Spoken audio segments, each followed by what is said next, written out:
Hello everyone, welcome to my YouTube channel. I am Sanjana Kumari. आज इस video में हम बात करने वाले हैं डिजिटल नेटवर्क मार्केटिंग में आने वाले मोस्ट कॉमन ऑब्जेक्शन के बारे में।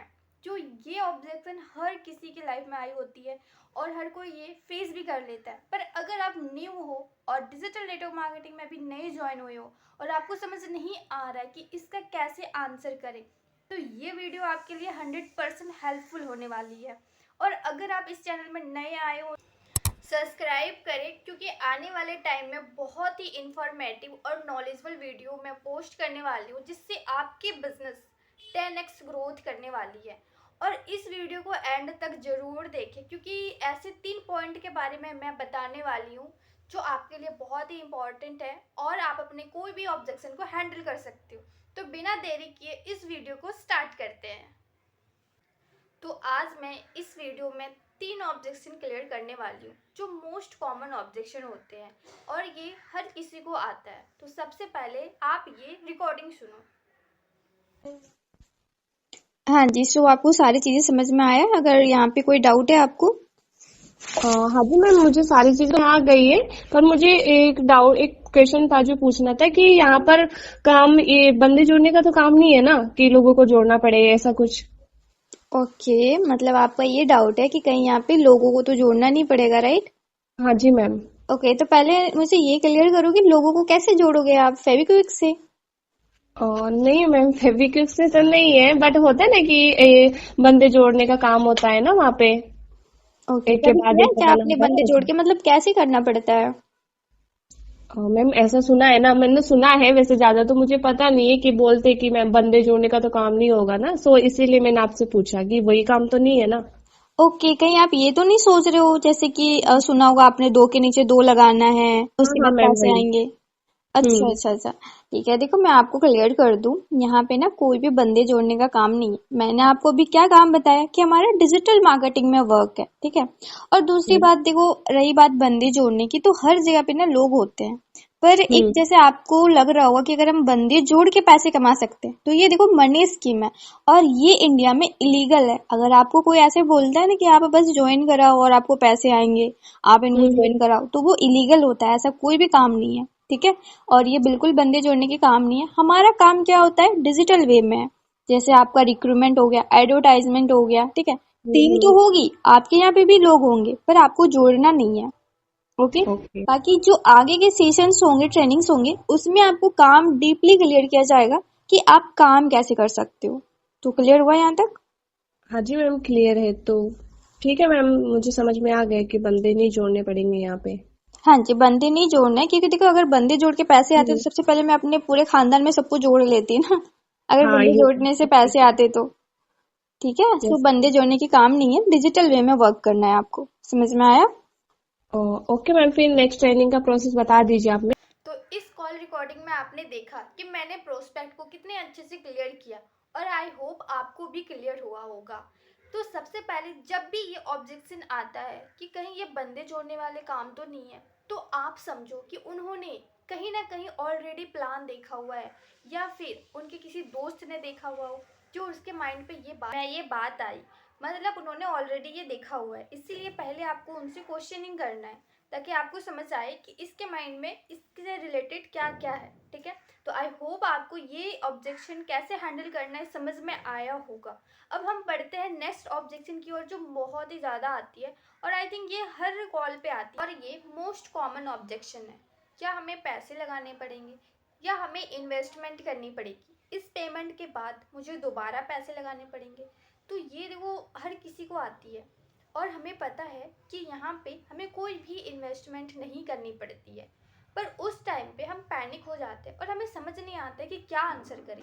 अगर हमने हाँ बोला तो प्रोस्पेक्ट यहीं से चला जाएगा, और अगर हमने ना बोला तो हम उसके साथ झूठ बोल रहे हैं। ठीक है, तो देखो मैं आपको क्लियर कट बता दूं कि हमें यहाँ पे कोई इन्वेस्टमेंट नहीं करनी पड़ती है, टर्नओवर जनरेट करनी पड़ती है। तो आप उस प्रोस्पेक्ट को कैसे हैंडल कर सकते हो? आप उनको बताओ कि देखो यहाँ पे हमारी कोई भी इन्वेस्टमेंट नहीं है, और उससे पहले आप मुझे बताएंगे कि इन्वेस्टमेंट मतलब क्या होती है। तो हो सकता है वो आपको बता दे, क्योंकि इन्वेस्टमेंट के मतलब भी बहुत सारे अलग अलग होते हैं। ठीक है। किसी के मायने होता है पैसे लगाना, कोई होता है लॉन्ग टर्म के लिए पैसे लगाना।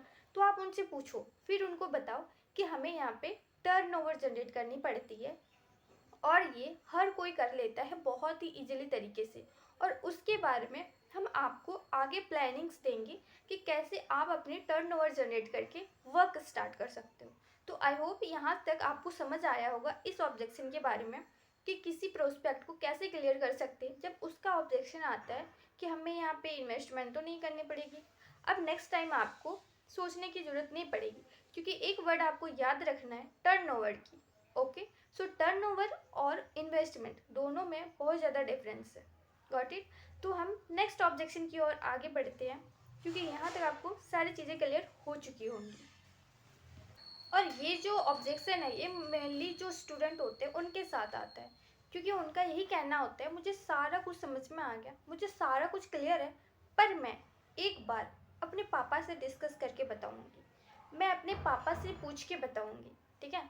तो ये देखो, हो सकता है मेनली दो बार ही होता है, दो रीज़न हो सकते हैं, या तो वो जेन्युइनली पूछना चाहता है या फिर वो ऑब्जेक्शन दे रहा है। पर हमारा फ़र्ज़ बनता है उनको डीप तक क्लियर करना और जहाँ तक हो सके उनको नॉलेज देनी।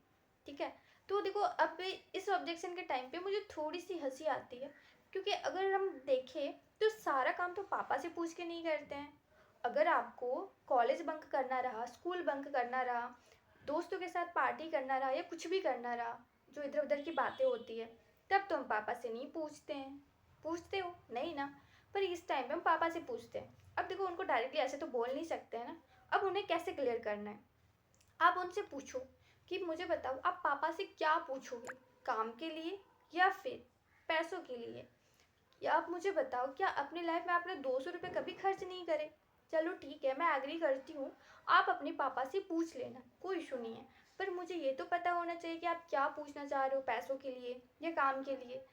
और आपने जब फॉर्म सबमिट करा था उस टाइम पे अपने पापा से नहीं पूछा था आपने कि आपको काम करना है। ठीक है। क्योंकि हमारे जो पेरेंट्स होते हैं वो नहीं चाहते कि हम पढ़ाई के अलावे कुछ और काम करें। अब मुझे बताओ, आपके पापा को आपने व्हाट्सएप चलाना सिखाया था या फिर आपके पापा ने आपको व्हाट्सएप चलाना सिखाया था? तो सिंपल सी बात है, आपने अपने पापा को सिखाया था। उनको डिजिटल के बारे में उतनी नॉलेज नहीं है, तो वो इस काम के बारे में शायद वो हाँ करे, क्योंकि उनके और हमारे बीच में एक जनरेशन गैप आती है, जिसके वजह से वो हमारी बातों को नहीं समझ पाते हैं। अगर आप अभी बोलोगे कि हम इंस्टाग्राम पे वीडियो बना के पैसे कमा सकते हैं, तो कहीं ना कहीं उनको ट्रस्ट नहीं होगा। ठीक है। पर अगर हम यही बताते हैं कि जॉब करके पैसे कमा सकते हैं, तो डेफिनेटली वो ट्रस्ट करेंगे, क्योंकि उनको पता है। अब यहाँ पे आपके पेरेंट्स आपसे क्वेश्चन करेंगे कि काम क्या है, काम कैसे करना होता है, पर अभी आपको खुद नॉलेज नहीं है। मैंने जो बताया आपको 10 मिनट में, 5 मिनट में मैंने जो भी क्लियर किया, उसका सिर्फ और सिर्फ आपके माइंड पे 80% गया है। पर अगर आप अपने पापा को बताओगे तो उनको आप बस 20% बता सकते हो, और उनको ओनली 5% क्लियर होगा। तो वो 5% के बेस पे आपको कैसे परमिशन दे सकते हैं कि आप आगे वर्क स्टार्ट कर लो, या फिर वो कैसे आपको परमिशन देंगे कि 200 रुपये लेके आप अपना रजिस्ट्रेशन करा लो।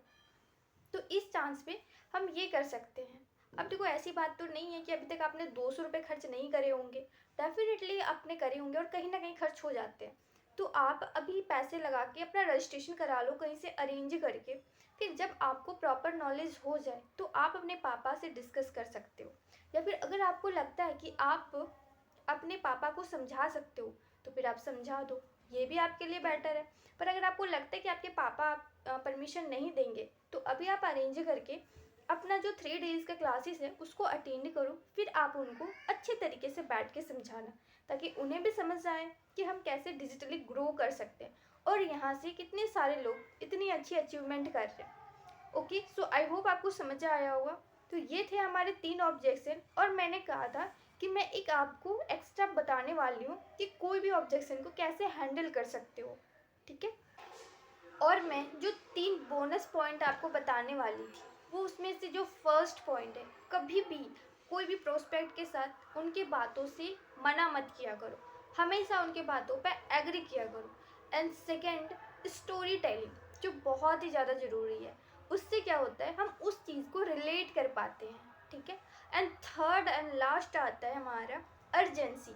अगर आप चाहते हो कि आपका जो प्रोस्पेक्ट है वो जल्दी से जल्दी क्लोज हो तो अर्जेंसी ज़रूर क्रिएट किया करो, क्योंकि अगर आप अर्जेंसी क्रिएट नहीं करोगे तो वो सोचते रहेगा, वो पूछते रहेगा अपने पापा से, और उनके माइंड में और भी सारे काफ़ी बातें आते रहेगी।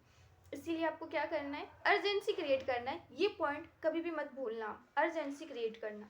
सो आई होप आज का वीडियो आपको बहुत ही अच्छा लगा होगा और आपने ज़रूर कुछ यहाँ से सीखा होगा। अगर आपको यहाँ से कोई इन्फॉर्मेटिव वीडियो मिली है ना, कुछ चीज़ें आपको सीखने को मिला, तो आप अपने टीम में ज़रूर शेयर करें ताकि वो भी सीख सके, क्योंकि हमारा काम ही डुप्लीकेट का है।